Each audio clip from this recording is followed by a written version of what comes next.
नमस्कार साथियों, जैसा कि आपने थंबनेल और टाइटल में देखा, आज की इस वीडियो में हम बात करने वाले हैं वसा के महत्वपूर्ण प्रश्नों के बारे में। दोस्तों, लगातार 3 दिनों से हम वसा पढ़ रहे थे। आज हमारी ये वसा की चौथी क्लास है। दोस्तों, 3 क्लास पहले हो चुकी है। दोस्तों, लास्ट क्लास में हमने पढ़ा था कि वसा की कमी से कौन से रोग होते हैं, वसा की अधिकता से कौन से रोग होते हैं, वसा का क्या क्या कार्य है, वसा को स्टोर करने का कार्य कोशिका का कौन सा अंग करता है, असंतृप्त वसा को संतृप्त वसा में बदलने के लिए किस प्रक्रिया का उपयोग किया जाता है। इस प्रकार के दोस्तों बहुत सारे क्वेश्चन हमने पार्ट 3 में कंप्लीट किए थे। दोस्तों, आज है पार्ट 4 वसा का और आज हम स्टार्ट करने वाले हैं क्वेश्चन नंबर 16 से। दोस्तों, मैं आपको बता दूं, इस वीडियो में लिए हुए सभी क्वेश्चन इंपॉर्टेंट व सिलेक्टेड है। आप कोई सी भी प्रतियोगी परीक्षाओं की तैयारी कर रहे हो, आपके लिए ये वीडियो यूजफुल होने वाली है। गाइज, वीडियो को शुरू से लेकर के एंड तक देखना। प्रत्येक क्वेश्चन का 2 बार रिविजन करवाने वाला हूं, आपको बिल्कुल आसान भाषा में समझ में आने वाला है। चलिए दोस्तों, आज की क्लास स्टार्ट करते हैं। दोस्तों, क्वेश्चन नंबर 16 आपकी एग्जाम के पॉइंट ऑफ व्यू से बहुत ही ज्यादा इंपॉर्टेंट है। देखते हैं क्वेश्चन नंबर 16 क्या कहता है। क्वेश्चन नंबर 16 कहता है कि साबुनीकरण क्रिया में वसा के साथ में किसकी अभिक्रिया करवाई जाती है। ऑप्शन नंबर ए है दोस्तों अम्ल, ऑप्शन नंबर बी है क्षार, ऑप्शन नंबर सी है लवण, ऑप्शन नंबर डी है दोस्तों कोई नहीं। भैया, इसका राइट आंसर होगा वो होगा दोस्तों ऑप्शन नंबर बी क्षार। दोस्तों, अगर आपको इनमें से किसी क्वेश्चन का आंसर आता है तो भैया आप कमेंट बॉक्स में बता सकते हो। देखिए दोस्तों, क्वेश्चन क्या पूछ रहा है आपसे कि भैया जो वसा होती है, इस वसा के साथ में जब दोस्तों हम क्षार को मिला देते हैं तो किसका निर्माण होता है। दोस्तों, साबुन का निर्माण होता है। मैंने क्या कहा कि जब वसा है, इस वसा के साथ में क्षार मिला दिया जाता है दोस्तों, तो किसका निर्माण होता है। साबुन का निर्माण होता है। क्षार में जैसे कि दोस्तों NaOH सोडियम हाइड्रोक्साइड हो सकता है, KOH पोटेशियम हाइड्रोक्साइड हो सकता है। जब वसा के साथ में सोडियम हाइड्रोक्साइड पोटेशियम हाइड्रोक्साइड मिलाने पर दोस्तों किसका निर्माण होता है। साबुन का निर्माण होता है। और इस सारी प्रक्रिया को दोस्तों क्या कहा जाता है। इस सारी प्रक्रिया को दोस्तों साबुनीकरण कहा जाता है। साबुनीकरण प्रक्रिया कहा जाता है। बात क्लियर है। मैंने आपसे क्वेश्चन पूछा था दोस्तों कि साबुनीकरण क्रिया में वसा के साथ में किसकी अभिक्रिया करवाई जाती है। तो दोस्तों आपका राइट आंसर था ऑप्शन नंबर बी क्षार। हमने दोस्तों वसा के साथ में क्षार की क्रिया करवाई और दोस्तों फाइनली किसका निर्माण हुआ। साबुन का निर्माण हुआ। और दोस्तों इस प्रक्रिया को क्या कहा गया। साबुनीकरण प्रक्रिया कहा गया। आशा करता हूं दोस्तों ये क्वेश्चन आपको बहुत अच्छे से समझ में आ गया होगा। स्क्रीनशॉट ले लीजिए। अब चलते हैं दोस्तों अगले क्वेश्चन की ओर। दोस्तों अब बात करते हैं क्वेश्चन नंबर 17 की। आइए देखिए दोस्तों क्वेश्चन नंबर 17 क्या कहता है। क्वेश्चन नंबर 17 कहता है दोस्तों कि वसीय अम्ल व ग्लिसरॉल के बीच किस बंध के निर्माण से वसा का निर्माण होता है। ऑप्शन नंबर ए पेप्टाइड बंध, ऑप्शन नंबर बी एस्टर बंध, ऑप्शन नंबर सी दोनों, ऑप्शन नंबर डी कोई नहीं। तो भैया आपका जो राइट आंसर होगा वो होगा दोस्तों एस्टर बंध, ऑप्शन नंबर बी। देखिए दोस्तों किस तरीके से वसा का निर्माण होता है। दोस्तों ग्लिसरॉल का तो एक अणु, ग्लिसरॉल का तो एक अणु, अच्छे से सुनना, और वसीय अम्ल के 3 अणु। मैंने क्या कहा कि ग्लिसरॉल का तो एक अणु और वसीय अम्ल के 3 अणु जब आपस में एस्टर बंध की सहायता से जुड़ जाते हैं तो दोस्तों किसका निर्माण होता है। वसा का निर्माण होता है। क्या ये बात आपको समझ में आई। मैंने क्या कहा कि जब ग्लिसरॉल का एक अणु और वसीय अम्ल के 3 अणु जब आपस में एस्टर बंध की सहायता से जुड़ जाते हैं तो दोस्तों किसका निर्माण होता है। वसा का निर्माण होता है। आशा करता हूं ये क्वेश्चन आपको समझ में आ गया होगा। अब बात करते हैं दोस्तों प्रोटीन की। दोस्तों प्रोटीन के बारे में आपने सुना होगा कि प्रोटीन बहुत सारे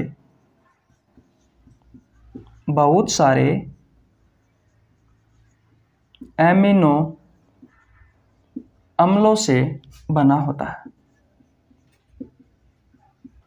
जी हाँ दोस्तों, ये बात बिल्कुल सही है कि प्रोटीन जो होता है वो बहुत सारे एमिनो अम्लों से बना होता है। देखिए दोस्तों किस प्रकार बना होता है। क्या एमिनो अम्लों को मैं ए लिख सकता हूँ? दोस्तों होता क्या है, प्रोटीन के निर्माण में एमिनो अम्ल बहुत सारे पेप्टाइड बंध की सहायता से जुड़े होते हैं और एक श्रृंखला का निर्माण करते हैं। और दोस्तों ये जिस बंध की सहायता से जुड़े होते हैं उस बंध को कहा जाता है पेप्टाइड बंध। मैंने क्या कहा कि एमिनो अम्ल बहुत सारे एक बंध की सहायता से जुड़े हुए होते हैं, उस बंध को कहा जाता है दोस्तों पेप्टाइड बंध। एक बहुत लंबी श्रृंखला बना लेते हैं ये दोस्तों एमिनो अम्ल आपस में पेप्टाइड बंध की सहायता से जुड़ करके, और दोस्तों किसका निर्माण कर लेते हैं? प्रोटीन का निर्माण कर लेते हैं। तो दोस्तों आपको ध्यान रखना है, जब ग्लिसरॉल का एक अणु और वसीय अम्ल के 3 अणु एस्टर बंध की सहायता से जुड़ जाते हैं तो वसा का निर्माण होता है। जब एमिनो अम्ल बहुत सारे पेप्टाइड बंध की सहायता से जुड़ जाते हैं तो किसका निर्माण होता है दोस्तों? प्रोटीन का निर्माण होता है। आशा करता हूं ये क्वेश्चन आपको समझ में आ गया होगा, स्क्रीनशॉट ले लीजिए। अब चलते हैं दोस्तों अगले क्वेश्चन की ओर। दोस्तों अगले क्वेश्चन पर जाने से पहले मैं आपको बता दूं, अगर आपको हमारी वीडियो पसंद आ रही है तो वीडियो को लाइक कर देना, छोटे भाई के लिए एक प्यारा सा कमेंट कर देना, चैनल पर नए आए हो तो चैनल को सब्सक्राइब कर लेना, बेल आइकन को प्रेस कर लेना जिससे आपके पास हमारी वीडियो का टाइम टू टाइम नोटिफिकेशन पहुंच सके। अब चलते हैं दोस्तों अगले क्वेश्चन की ओर। दोस्तों अब बात करते हैं क्वेश्चन नंबर 18 की। आइए देखिए दोस्तों, ये क्वेश्चन आपके एग्जाम के पॉइंट ऑफ व्यू से बहुत ही इंपॉर्टेंट है। क्वेश्चन नंबर 18 कहता है कि निम्न में से सरल वसा का उदाहरण है। ऑप्शन नंबर ए पाल्मिटिक अम्ल, ऑप्शन नंबर बी आर्किडोनिक अम्ल, ऑप्शन नंबर सी फास्फोलिपिड और ऑप्शन नंबर डी है दोस्तों ऑप्शन नंबर ए व बी। तो भैया आपका जो राइट आंसर होगा वो होगा दोस्तों ऑप्शन नंबर डी, ए व बी। कहने का मतलब दोस्तों पाल्मिटिक अम्ल और दोस्तों आर्किडोनिक अम्ल ये दोस्तों सरल वसा के उदाहरण है। किसके उदाहरण है? सरल वसा के उदाहरण। क्या यहां तक बात आपको समझ में आई? दोस्तों कुछ महत्वपूर्ण पॉइंट बताने वाला हूं, अच्छे से सुनना। दोस्तों आपकी जो वसा होती है, सबसे पहले यह बताओ कि वसा क्या होती है। मैंने आपको बताया था कि एक तो ग्लिसरॉल का अणु और दोस्तों 3 वसीय अम्ल के अणु जब एस्टर बंध की सहायता से आपस में जुड़ जाते हैं तो दोस्तों किसका निर्माण करते हैं? वसा का निर्माण करते हैं। एक बार और बता देता हूं, जब एक ग्लिसरॉल का अणु और 3 वसीय अम्ल के अणु आपस में एस्टर बंध की सहायता से जब जुड़ जाते हैं तो दोस्तों किसका निर्माण करते हैं? वसा का निर्माण करते हैं। दोस्तों वसा के 3 प्रकार होते हैं। कितने प्रकार होते हैं? 3 प्रकार होते हैं। नंबर 1 पर बात करूं मैं दोस्तों तो सरल वसा। बात क्लियर है? नंबर 2 पर बात करूं दोस्तों मैं तो संयुग्मित वसा। और दोस्तों नंबर 3 पर बात करूं मैं तो व्युत्पन्न वसा। दोस्तों इन वसाओं के उदाहरण आपसे एग्जाम में पूछ लिए जाते हैं। सबसे पहले बात करते हैं दोस्तों कि सरल वसा है क्या। तो दोस्तों सरल वसा का निर्माण होता है ग्लिसरॉल और वसीय अम्ल से। बात क्लियर है? मैंने क्या कहा कि सरल वसा का निर्माण होता है दोस्तों ग्लिसरॉल और वसीय अम्ल से। इसके उदाहरण क्या क्या है? तो उदाहरण है दोस्तों पाल्मिटिक अम्ल,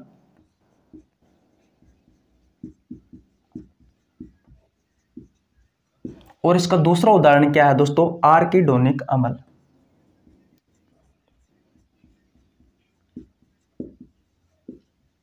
मैंने क्या कहा दोस्तों, एक बार और समझिए कि सरल वसा क्या होती है दोस्तों?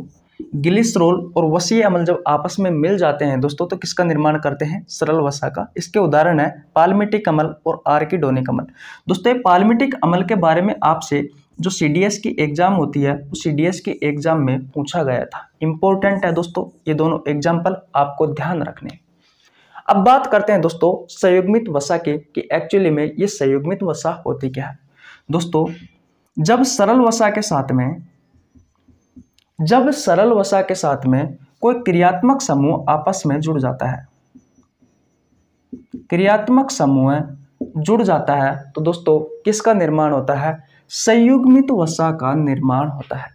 मैंने क्या कहा दोस्तों, जब सरल वसा के साथ में कोई क्रियात्मक समूह जुड़ जाता है तो दोस्तों किसका निर्माण होता है? संयुग्मित वसा का निर्माण होता है। कैसे दोस्तों?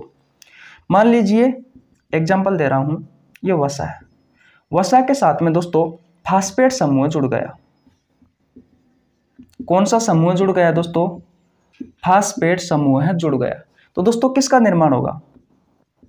निर्माण होगा फास्फोलिपिड का। अब दोस्तों बात करते हैं कि फास्फोलिपिड क्या है। तो दोस्तों फास्फोलिपिड एक प्रकार की संयुग्मित वसा है और दोस्तों ये किसके निर्माण में सहायक होती है? तो मैं आपको बता दूं, ये दोस्तों कोशिका झिल्ली के निर्माण में सहायक होती है। किसके निर्माण में सहायक होती है? कोशिका झिल्ली के निर्माण में सहायक होती है। क्या ये बात क्लियर है? एक एग्जाम्पल और दे देता हूं दोस्तों यहां आपको, किसका? संयुग्मित वसा का। मान लीजिए वसा के साथ में दोस्तों कौन जुड़ गया? प्रोटीन जुड़ गया। तो दोस्तों किसका निर्माण होगा? ये दिख नहीं रहा, एक मिनट। वसा के साथ में दोस्तों अगर प्रोटीन जुड़ गया तो किसका निर्माण होगा? तो दोस्तों निर्माण होगा लिपोप्रोटीन का। किसका निर्माण होगा दोस्तों? लिपोप्रोटीन का निर्माण होगा। लिपोप्रोटीन क्या है अगर आपसे पूछा जाए तो दोस्तों लिपोप्रोटीन एक प्रकार की संयुग्मित वसा है। बात क्लियर है? लिपोप्रोटीन दोस्तों क्या करती है? जो केंद्रक की जो झिल्ली होती है, ये केंद्रक की झिल्ली किसकी बनी होती है दोस्तों? ये केंद्रक की झिल्ली दोस्तों लिपोप्रोटीन की बनी होती है। आशा करता हूं दोस्तों यहां तक बात आपको बहुत अच्छे से समझ में आ गई होगी। अब बात करते हैं दोस्तों व्युत्पन्न वसा की। तो दोस्तों व्युत्पन्न वसा का निर्माण कब होता है? जब दोस्तों सरल वसा और दोस्तों ये संयुग्मित वसा आपस में जुड़ जाती है दोस्तों, तो किसका निर्माण करती है? व्युत्पन्न वसा का निर्माण करती है। इसके एग्जाम्पल क्या क्या है? इसके एग्जाम्पल है दोस्तों स्टेरॉइड और दोस्तों कोलेस्ट्रॉल। स्टेरॉइड और दोस्तों कोलेस्ट्रॉल। अगर आपसे क्वेश्चन पूछा जाए कि कोलेस्ट्रॉल क्या है, तो दोस्तों कोलेस्ट्रॉल एक प्रकार की व्युत्पन्न वसा है। तो दोस्तों आशा करता हूं ये क्वेश्चन आपको बहुत अच्छे से समझ में आ गया होगा। दोस्तों ये एग्जाम्पल याद कर लेना है, ये एग्जाम्पल आपसे एग्जाम में पूछे जाते हैं। बात क्लियर है? स्क्रीनशॉट ले लो और अब चलते हैं दोस्तों हम अगले क्वेश्चन की ओर। दोस्तों अब बात करते हैं क्वेश्चन नंबर 19 के बारे में। आइए देखिए दोस्तों क्वेश्चन नंबर 19 क्या कहता है। यह क्वेश्चन भी दोस्तों आपके एग्जाम के पॉइंट ऑफ व्यू से बहुत ही ज्यादा इंपॉर्टेंट है। हमारे शरीर में सामान्यतः कोलेस्ट्रॉल की मात्रा कितनी होती है? ऑप्शन नंबर ए 140 मिलीग्राम प्रति decilitre of blood. Option number B है दोस्तों 100 मिलीग्राम प्रति decilitre of blood. Option number C है 40 मिलीग्राम प्रति डेसीलीटर ऑफ ब्लड और ऑप्शन नंबर डी है दोस्तों उपरोक्त सभी। तो भैया आपका जो राइट आंसर होगा वो होगा दोस्तों ऑप्शन नंबर ए 140 मिलीग्राम प्रति डेसीलीटर ऑफ ब्लड। दोस्तों कोलेस्ट्रॉल की मात्रा इतनी होती है हमारे शरीर में। बात क्लियर है? थोड़ी बहुत जानकारी दोस्तों कोलेस्ट्रॉल के बारे में जान लेते हैं। दोस्तों कोलेस्ट्रॉल के बारे में हम बात करेंगे। किसके बारे में? कोलेस्ट्रॉल के बारे में। सबसे पहले मैं आपको बता दूं दोस्तों, अभी मैंने पिछले क्वेश्चन में बताया था कि कोलेस्ट्रॉल एक प्रकार की व्युत्पन्न वसा है। कोलेस्ट्रॉल क्या है दोस्तों? व्युत्पन्न वसा है। बात क्लियर? दोस्तों कोलेस्ट्रॉल का जो निर्माण है वो हमारे शरीर में होता है और दोस्तों शरीर में भी कहाँ होता है? तो दोस्तों शरीर में कोशिकाओं में होता है। बात क्लियर है? अगर मैं प्रतिशत की बात करूं दोस्तों तो भैया लगभग 75% तो यह हमारे शरीर में बनती है। कौन? कोलेस्ट्रॉल। और दोस्तों 25% इसे हम भोजन की सहायता से लेते हैं। क्या यहां तक बात आपको क्लियर है? मैंने कहा कोलेस्ट्रॉल एक व्युत्पन्न वसा है, इसका निर्माण हमारे शरीर में होता है और वो भी कहाँ? कोशिकाओं में। कोलेस्ट्रॉल 75% हमारे शरीर में निर्माण होता है कोलेस्ट्रॉल का और 25% दोस्तों हम इसे भोजन की सहायता से लेते हैं। दोस्तों जो कोलेस्ट्रॉल होता है ये दोस्तों विटामिन डी, प्रोजेस्टेरोन और इसके अलावा दोस्तों टेस्टोस्टेरोन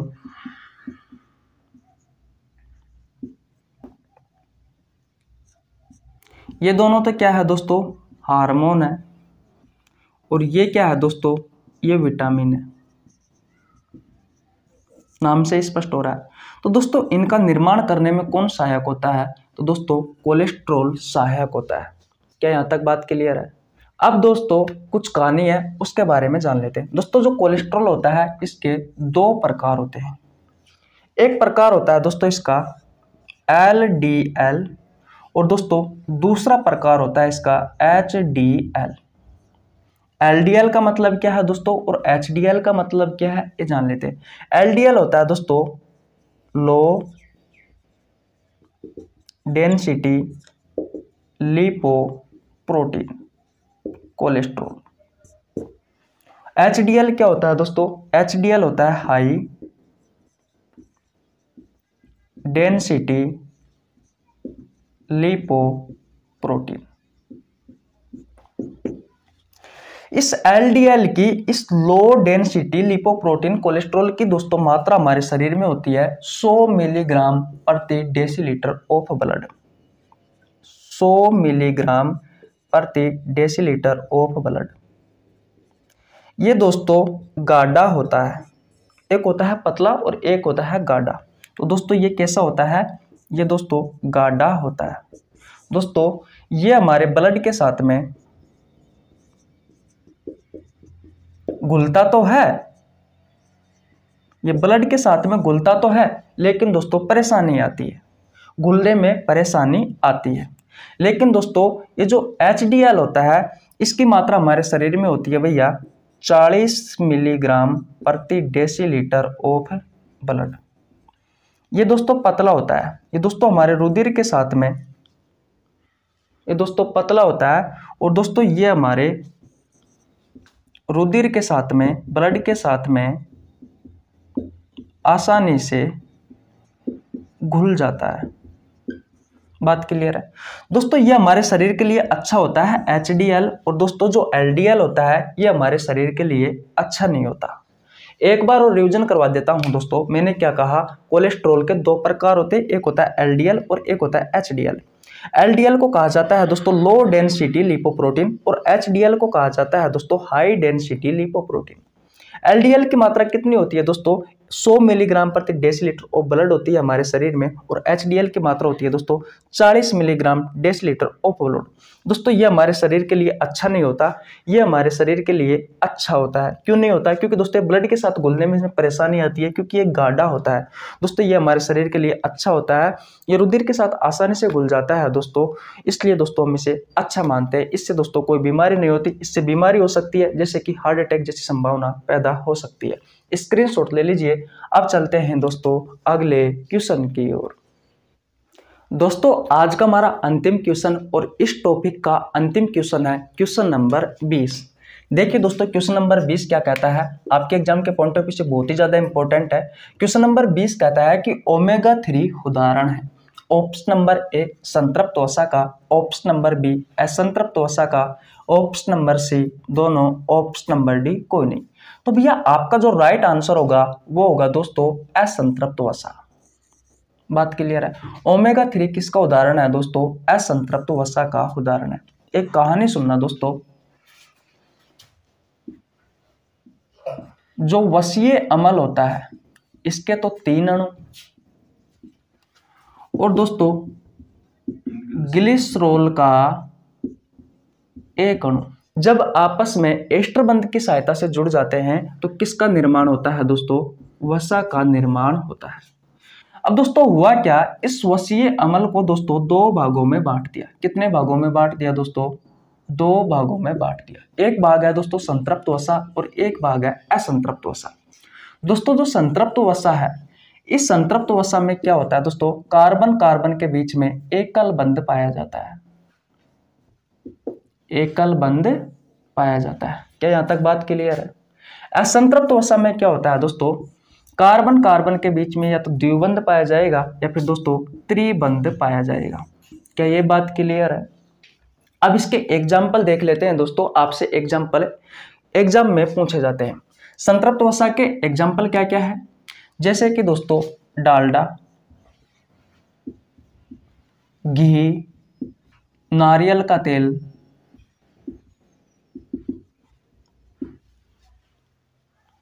नारियल का तेल, बटर, चीज, ये सब दोस्तों किसके उदाहरण हैं? ये सब दोस्तों संतृप्त वसा के उदाहरण हैं। अब बात करते हैं असंतृप्त वसा की, तो भैया इसके उदाहरण हैं सूरजमुखी का तेल, सूरजमुखी का तेल, सोयाबीन का तेल, सरसों का तेल, ओमेगा 3, ये सब दोस्तों किसके उदाहरण हैं? जो भी लिक्विड फॉर्म में रहते हैं दोस्तों, वो सभी असंतृप्त वसा के उदाहरण हैं। आशा करता हूं दोस्तों ये क्वेश्चन आपको समझ में आ गया होगा, स्क्रीनशॉट ले लीजिए दोस्तों।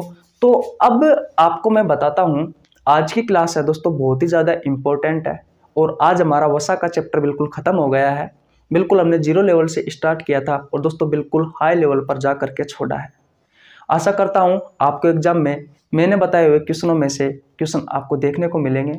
अगर चैनल पर नए आए हो दोस्तों आप, तो चैनल को सब्सक्राइब कर लेना, बेल आइकन को प्रेस कर लेना, जिससे आपके पास हमारी वीडियो का टाइम टू टाइम नोटिफिकेशन पहुंच सके।